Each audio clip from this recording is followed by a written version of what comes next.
Alhamdulillah, alhamdulillahilladzi arsala rasulahu bil huda wa dinil haqq liyudhhirahu 'ala dini kulli wa kafaa billahi shahida. Asyhadu an la ilaha illallah wahdahu la syarika lah wa asyhadu anna Muhammadan 'abduhu wa rasuluhu alladzi la nabiyya ba'dahu. Allahumma shalli wa sallim wa barik ala sayyidina Muhammad wa ala alihi wa ashabihi wa man tabi'ahum bi ihsan ila yaumiddin, amma ba'd. Wa qala ta'ala fil Qur'anil Karim, a'udzu billahi minasy syaithanir rajim, ya ayyuhalladzina amanu taqullaha haqqa tuqatih wa la tamutunna illa wa antum muslimun. Shadaqallahul azim. Hadirin sidang Jumat dalam Allah berbahagia, tiada kata yang pantas terucap melainkan hanyalah puji syukur kehadirat Allah yang Maha Ghafur. Karena atas percikan rahmatnya semata kita bisa berkenan hadir, mengalungkan tangan, melangkahkan kaki, duduk bersimpuh dengan penuh hikmat dalam rangka menunaikan salah satu dari sekian banyak kewajiban kita selaku manusia, makhluk yang paling mulia, yaitu sholat Jumat berjamaah. Salat dan salam tidak lupa kita sampaikan pada seorang manusia yang telah merubah alam dari alam jahiliyah menuju alam yang penuh dengan hidayah. Manusia yang tiap tahun makamnya selalu diziarahikan manusia dari segala penjuru dunia. Manusia tersebut tidak lain dan tidak bukan junjungan kita, junjungan alam, Nabi Muhammad sallallahu alaihi wasallam. Hadirin sidang Jumat dalam Allah yang berbahagia, hari ini kita masuk bulan Rabiul Awal, bulan kelahiran manusia agung, manusia besar yang dibesarkan oleh Yang Maha Besar. Manusia yang paling jujur perkataannya, paling lembut gaya bicaranya, paling bagus tutur bahasanya, paling adil kepemimpinannya, paling warak kepribadiannya, paling rajin sujudnya, paling banyak zikirnya, paling harmonis rumah tangganya, dan paling mulia akhlaknya. Manusia teladan buat kita semua. Kita selama ini mengaku sebagai umat Rasulullah yang bulan Maulid kita rayakan kelahirannya. Tapi sudah samakah sikap serta tingkah laku kita dengan apa yang digambarkan Rasulullah? Kasihan banget, ironi, kita ngaku-ngaku Rasul, ketika berjumpa dengan Rasul yaumul hisab bukan dapat legalitas, malah diusir. Suhkon, kau bukan umatku, pergi jauh, pergi sana, jangan dekat-dekat. Ngaku-ngaku aja Rasulullah. Buka surat Al-Fat ayat terakhir. Kalau nggak sempat di Al-Quran, handphone kita wajibkan ada aplikasi Quran, biar handphone kita itu mengundang dan mengandung pahala buat kita. Jangan kita nonton yang sia-sia, nonton yang mubazir, buang-buang waktu, buang-buang waktu. Buka surat Al-Fat ayat ke-29. Umat Rasul memiliki 5 syarat, 5 ciri, 5 identitas. Muhammadur Rasulullah walladzina ma'ahu asyidda'u 'alal kuffar ruhama'u bainahum tarahum ruk'an sujada yabtaghuna fadlan minallahi wa ridwana simahum fi wujuhihim min athari sujud. Ada 5 ciri kalau kita benar-benar mengaku Rasulullah. Yang pertama, asyidda'u 'alal kuffar. Ciri Rasulullah tegas terhadap orang-orang kafir. Tegas yang dimaksud dalam ayat ini apa tentang perang? Tidak. Islam ini agama yang rahmatan lil alamin. Perang adalah pilihan terakhir. Perang adalah menjaga marwah harga diri.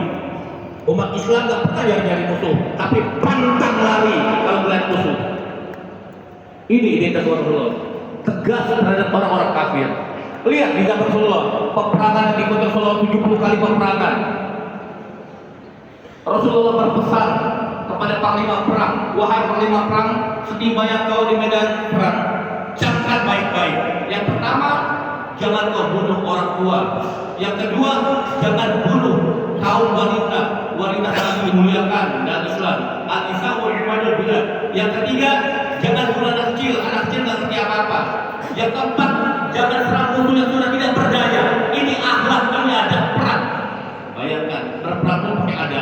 Yang kelima, jangan ada sebatang ranting pohon pun yang patah.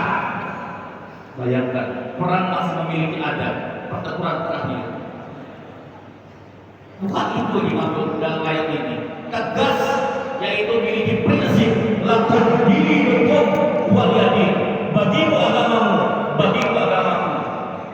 Anda silakan melaksanakan ajaran yang Anda yakini kebenarannya. Kami pun akan melaksanakan ajaran yang kami yakini kebenarannya. Kami hormati Anda selama Anda menghormati kami. Silakan melaksanakan ajaran agama masing-masing. Dilindungi undang-undang tanpa harus menyebarkan agama kepada orang-orang yang tidak beragama. Ini prinsip. Resilisasi masih mewabah di mana-mana. Bukan hanya di Indonesia, di beberapa penjuru dunia. Kalau tidak ada resilisasi, sekolah-sekolah misionari mungkin sudah bubar. Jangan mancing di empat orang. Itu prinsip lakum dinukum waliyadin. Di negara-negara kita ada mayoritas. Orang-orang minoritas hidup dengan damai. Umat Islam menjadi payung menaungi mereka. Lihat, nggak ada agama lain tertindas negara yang muslim. Tapi sebaliknya, di negara-negara Islam yang minoritas, nasibnya pun tertindas. Di Kashmir, umat Islam diusir. Di Uganda dan semuanya terluka-luka. Belum di Burma, di India, di Myanmar, di Bosnia juga Islam dibantai. Bahkan terakhir di Uighur, Cina, umat Islam benar-benar kejam di luar batas peri kemanusiaan. Inilah kalau umat Islam yang sudah minoritas. Saudara kita di Palestina 3 tahun mengalami pembantaian anak-anak kecil, rumah sakit, bangunan sekolah, luluh anak dengan kekuatan Israel. Dalam hitung-hitungan matematika 1 bulan habis Palestina dengan persenjataan mereka lengkap, dibantu oleh negara adidaya Amerika. Hanya butuh 1 bulan rangkap. 3 tahun Israel tidak mampu. Yang bikin merinding, bikin miris ketika diwawancarai anak-anak muda oleh jurnalis Al Jazeera, mengapa Anda tidak pindah ke Mesir, ke Maroko, ke negara-negara Timur Tengah lainnya? Jawabannya sangat menyayat hati. Kita selama ini teriak, uhwah, mana uhwah kita? Mana pertemuan PBB? Kalau PBB bubarkan, tidak ada fungsi dan guna. Pembantaian tiap hari, pemboman tiap hari. Berapa banyak ulama yang dibunuh, dibantai, anak-anak yang tidak berdosa. Tapi apa jawaban anak-anak muda di Palestina? Kalau saya pindah, siapa yang akan menjaga Masjid Al-Aqsa? Masjid yang sangat dimuliakan Rasulullah, masjid tempat Rasulullah transit ketika ingin Isra Mi'raj, masjid yang diabadikan oleh Al-Quran. Siapa yang akan menjaga Masjid Al-Aqsa kalau kami hijrah? Tapi kan orang tua Anda terbunuh, ayah Anda terbunuh, kakek Anda terbunuh, anak Anda terbunuh. Kalau ayah saya terbunuh, itulah cita-cita dari dulu. Ayah saya selalu menambahkan mati syahid, dan Allah sudah mengabulkan cita-cita ayah saya. Tidak ada perlu khawatirkan. Yang perlu khawatirkan adalah nasib kita. Bagaimana bisa kita berkumpul dengan Rasulullah, dengan sahabat, kalau kita jadi manusia pengecut, tidak mau membela saudara kita. Kita tidak bisa membela dengan harta, membela dengan power dan kekuatan. Kita bela dengan kekuatan doa. Jangan mau kita menjadi antek-antek orang yang kita bunuh dengan Israel, siapapun. Itu pembelaan kita. Asyid damal kufar, ciri Rasulullah. Yang kedua, umat Allah memiliki sifat ruhamaru bainahum. Kalau keluar tegas dari prinsip ke dalam ruhamaru bainahum, menjalin kasih sayang di antara sesama umat Islam. Jangan mau lagi umat Islam tidak berdomba, jangan mau umat Islam dibakar seperti rumput kering. Umat Islam itu punya power. Kalau NU, Muhammadiyah, Persis, PKI, Ahmadiyah bersatu, Islam ini ya'lu wala yu'laq lagi. Tidak ada mungkin bisa mengalahkan Islam. Islam tinggi, tidak bisa dikalahkan oleh siapapun. Yang bisa mengalahkan Islam adalah al-Islam mahjubun bil muslim. Islam dikelakoni, dikalahkan dari dalam. jaga persatuan, jangan model domba. Ulama dibentur-benturkan. Pertikaian di antara umat Islam hanya akan menentukan musuh-musuh Islam. Musuh kita adalah bantah antara Yahudi dan Nasara hatta tattabi'u millatahum. Yahudi, Nasrani tidak akan ridho. Al-Baqarah jelas menegaskan tidak akan pernah senang pada kamu Islam sampai kapan? Hatta tattabi'u millatahum, sampai kita mengikuti ajaran mereka. Itu musuh kita. Jangan musuh sama Muslim. Jangan kita besar-besarkan dunia perbedaan. Kita tetap kompak bersatu. Kalau kita pecah, musuh kita tepuk tangan, musuh kita tersenyum. Lihat, bapak-bapak pernah mengalami perang teluk. Beritanya Iran dan Irak bertikai habis-habisan. Dua-dua negara Muslim, negara hebat, sumber daya yang hebat. Siapa yang mengambil keuntungan dari perang teluk? Iran dan Irak, walaupun pahamnya mungkin berbeda dengan kita, mereka tetap saudara kita. Amerika Serikat, senjatanya langsung terjual. Siapa yang mengambil keuntungan dari peperangan Iran dan Irak? Israel, dengan mengirimkan aktif-aktif berperang miliaran dolar Amerika Serikat masuk dalam wajib mereka. Kesimpulannya apa? Kalau Islam bertikai dengan Islam, orang-orang di luar Islam pada tangan, pada riak gembira. Ayo kita kompak, kita bersatu. Kalau kita kompak, musuh kita akan gemetar. Tidak ada yang bisa mengalahkan Islam. Dua. Yang ketiga, ciri Rasulullah. Tarahum ruk'an sujada. Mereka rukuk dan sujud. Kita ngaku-ngaku Rasulullah, sholatnya bolong-bolong. Subuh kesiangan, zuhur kerepotan, asar kasih perjalanan, maghrib alasan kecapean, isya ketiduran. Kayak begini mengaku Rasulullah, kayak begini mudah Rasulullah. Gak malu ngaku Rasulullah. Ciri Rasulullah, tarahum ruk'an sujada. Mereka rukuk dan sujud baru mengaku Rasulullah. Sholat merupakan tiang daripada agama. Masjid Izzatul Islam itu berapa tiangnya? 1, 2, 3, 4. Belum di belakang saya, belum di luar. Masjid ini kokoh karena banyak tiang yang kuat. Bagaimana mungkin kita ngaku Rasulullah, kita meninggalkan sholat? Sholat tiang agama. Bagaimana mungkin rumah sendiri dengan tegak tanpa tiang yang kuat? Begitu pula agama. Bagaimana mungkin dia akan tegak dalam jiwa kita kalau sholat yang masih kita tinggalkan? Umar bin Khattab pernah membaca Sa'ad bin Abi Waqqas saat itu jadi gubernur di Damaskus.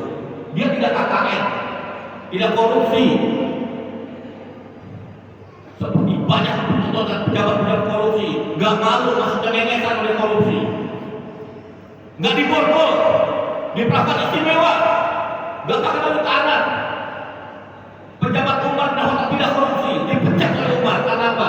Umar dengan laporan, bukan laporan hoax, laporan A1 bahwa saat sudah berani meninggalkan sholat dipecat oleh Umar.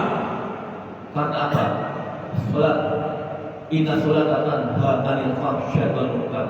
Sholat adalah sarana yang juga tidak dari perbuatan keji dan munkar. Kalau sholat kita tinggalkan, apalagi yang bisa mencegah kita dari perbuatan keji dan munkar? Inna ulama yuhibuna sunniyah wa qiyamah sholat. Amal yang Allah bisa pertama kali di akhir adalah sholat. Ayo kita jaga sholat kita perbaiki sholat kita. Kalau kita benar-benar mengaku Rasulullah, nggak ada pemimpin di dunia ini seperti Rasulullah hadirin yang berbahagia. Beliau mencintai umat, nggak basa-basi, nggak retorika, nggak seperti kita. Demi umat, demi rakyat. Rasulullah sampai akhir hayat pun yang dikhawatirkan. Ummati, wasiat terakhir umatku, as-shalah, jaga sholat, pelihara sholat, jangan sekali-kali tinggalkan sholat. Nggak kuat sholat berdiri karena sakit, duduk. Soliko iman kayak tadi pakoi dan nggak kuat duduk, berbaring, nggak kuat berbaring sudah stroke. Sholat dengan isyarat mata kita bayangkan kita lagi rukuk dengan sujud, nggak kuat juga baru kita pakai orang banyak buat menyelamatkan kita. Nggak ada alasan untuk meninggalkan sholat. Hadirin tidak cuma dalam berbahagia. Yang keempat, ciri Rasulullah ya benar-benar saja kita Allah ridwan. Umat Rasulullah itu Apabila selesai jalan sholat Jumat, fantashiru fil ardh, bertebarlah di muka bumi, cari karunia Allah. Jangan hidup jadi pemalas. Umat Islam harus jadi umat yang produktif, bukan jadi umat yang konsumtif. Orang-orang jadi miliuner, kaya raya karena umat Islam konsumtif. Kita pengguna handphone, tapi kita tidak pernah mau menciptakan inovasi. Kita membuat handphone sendiri. Kita hanya menjadi umat yang konsumtif, umat Allah yang berguna fadlan minallahi wa ridwana, selalu mencari karunia Allah. Kita ini kadang-kadang hidup putus asa, pesimis, seolah-olah kita tidak punya Allah, tidak punya Tuhan. Kita berpikir besok bagaimana, besok bagaimana. Bagi Allah mudah pun fayakun. Kita sesulit apapun, kalau kita yakin pasti Allah tolong. Itu ciri Allah. Dan yang terakhir, yang kelima, simahum fi wujuhihim min athari sujud. Ciri Allah, di keningnya ada bekas sujud. Bukan berarti jidatnya hitam, ini bisa dibikin-bikin biar kelihatan seperti orang soleh, orang alim, jidatnya. Tidak, yang dimaksud ini adalah ajaran sholat yang diterjemahkan di luar sholat. Kita kadang-kadang sholat, kita jungkir balik, kita sujud, kita rukuk, kita nggak ngerti mana sholat. Hanya sedang menggugurkan kewajiban, tapi lumayan daripada meninggalkan sholat. Kita sholat dimulai dengan takbir, ini ajaran sholat, harus diterjemahkan di luar sholat. Takbir Allahu Akbar, itu ikrar kita. Hanya Allah yang maha besar. Semua kecil, jabatan kecil, harta kecil. Kalau tidak kita meninggalkan harta, harta meninggalkan kita. Siapapun kecil. Gak ada yang besar kecuali Allah. Kita mengingatkan hanya Allah maha besar, tapi kita takut kehilangan kedudukan, takut kehilangan jabatan, takut tidak mendapat lagi. Mau 2 periode, mau 3 periode. Seolah-olah jabatan itu bisa membuat dunia kekal. Kita sujud, kita salah, banyak filosofi sholat. Salam ke kanan, salam ke kiri. Umat Islam melebarkan kedamaian ke kanan dan ke kiri. Pangkat Rasulullah menjadi biang kerok, menjadi biang keonaran dimanapun. Kita sujud, hanya Allah satu-satu zat yang pantas untuk disembah. Jangan pernah menjilat kepada manusia demi kekuasaan. Jangan pernah kita bertunduk kepada siapapun selain kepada Allah. Allah murka. Kalau Allah sudah murka, nanti Allah turunkan bencana. Na'udzubillah seperti tsunami di Aceh, gempa di Palu. Jangan pancing murkai Allah. Siapapun ada, apalagi pejabat, penguasa yang kasih amanah, sejahterakan rakyat. Amanah itu sangat berat bisa di akhirat. Jangan jadikan rakyat umat sebagai komoditi, sebagai bahan jualan. Barakallahu fiikum Quran Karim wa nafa'ani wa iyyakum bima fihi ajrun muqim wa taqabbal minna wa minkum tilawatahu innahu wal ghafurur rahim.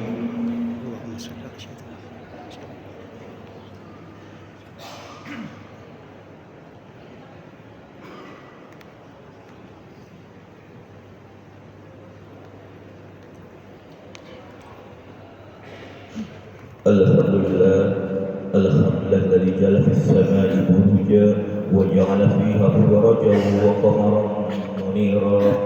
Asyhadu an la ilaha illallah wa la syarika lah alladzi ja'ala al-laila wan nahara fil fatali qad arada adzakara wa arada syukura. Wa qala ta'ala fil Qur'anil Karim innallaha wa malaikatahu yusholluna 'alan nabi ya ayyuhalladzina amanu shallu 'alaihi wa sallimu taslima. Hadirin sidang Jumat undangan Allah yang berbahagia. Dalam khutbah kedua ini, marilah kita tutup dengan sama-sama bermunajat, berdoa pada Allah di hari yang sangat barokah ini, hari istimewa, hari Jumat, bulan yang sangat agung, bulan oleh Rasulullah. Kita berdoa, kita pejamkan mata kita tundukkan kepala kita memohon, kita mengemis kepada Allah. Buang urusan ini dari kepala kita. Kita berdoa pada Allah. Allah menjanjikan ana inda dzanni abdi. Aku bagaimana prasangka hambaku saja. Kalau dia yakin doanya aku terima, aku kabulkan. Kalau dia ragu, tidak akan Allah kabulkan. kita berdoa dengan penuh rasa yakin, doa kita akan kabulkan di hari yang sangat istimewa ini. Bismillahirrahmanirrahim. Allahumma ighfir lil muslimina wal muslimat wal mu'minina wal mu'minat al ahya'i minhum wal amwat innaka sami'un qaribun mujibud da'awat ya qadiyal hajat. Kita doakan ayah bunda kita, Allahumma ighfir lana dzunubana wa li walidayna warhamhuma kama rabbayana shighara. Ya Allah, Zat yang Maha Rahman dan Rahim, ampuni dosa kami ya Allah dan dosa ayah bunda kami ya Allah, baik mereka yang masih hidup maupun ayah bunda kami yang telah berpulang ya Rabb. Sayangi ayah bunda kami ya Rabb, bagaimana mereka menyayangi kami dari kecil hingga kini ya Rabb. Tempatkan ayah bunda kami di surgamu yang penuh naungan ridhomu ya Allah. Rabbana hab lana min azwajina wa dzurriyyatina qurrata a'yun waj'alna lil muttaqina imama. Ya Allah, jadikan anak-anak kami anak yang soleh dan solehah, anak sebagai perisai agama, tunas bangsa, pelaku negara yang telah akan mendoakan kami ketika kami sudah terbujur kaku di jalan ya Allah. Jangan jadikan anak-anak kami fitnah bagi kami ya Allah. Jadikan anak-anak kami kunci cadangan kami menggapai surgamu ya Allah. Amin ya Allah. Rabbana zalamna anfusana wa in taghfir lana wa tarhamna lanakunanna minal khasirin. Amin. Ya Allah, Zat yang menerima taubat, Zat yang Rahman dan Rahim. Amin. Jatah umur yang Kau berikan kepada kami kian hari kian berkurang ya Allah. Amin. Namun sayang di balik itu dosa kami kian hari kian menumpuk kian bertambah ya Rabb. Amin. Tidak ada satu hari pun yang kami lewati tanpa berbuat dosa dan maksiat ya Allah. Amin ya Allah. Di hari Jumat ini kami mohonkan ya Allah, Amin. ampuni segenap dosa kami ya Allah. Amin ya Allah. Ampuni dosa panca indera kami, ampuni dosa mata kami kalau mata kami sering melihat hal maksiat. Amin ya Allah. Ampuni dosa telinga kami kalau telinga kami sering mendengar gunjingan-gunjingan dari orang yang bertanggung jawab. Ampuni dosa lidah kami ya Allah, kalau selama ini lidah kami sering berdusta, menggunjing bahkan memfitnah. Berapa banyak makhluk-makhlukmu yang tersakiti karena lidah kami ya Allah. Ampuni dosa tangan kami ya Allah, kalau kami sering merapat orang dengan cara yang batil. Ampuni dosa kaki kami ya Allah, kalau kami sering melangkah ke tempat-tempat yang Engkau murkai ya Allah. Amin. Ampuni dosa hati kami ya Allah, kalau selama ini hati kami sering takut dan tunduk selain kepadamu ya Allah. Amin ya Allah. Jikalau Kau tidak mengampuni kami, malu kami hidup di bumi-Mu ya Allah. Amin.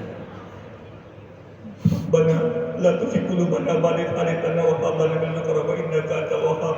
Ya Allah, jangan Kau cabut nikmat iman di dada kami. Wafatkan kami dalam Islam, wafatkan kami dalam keadaan husnul khatimah.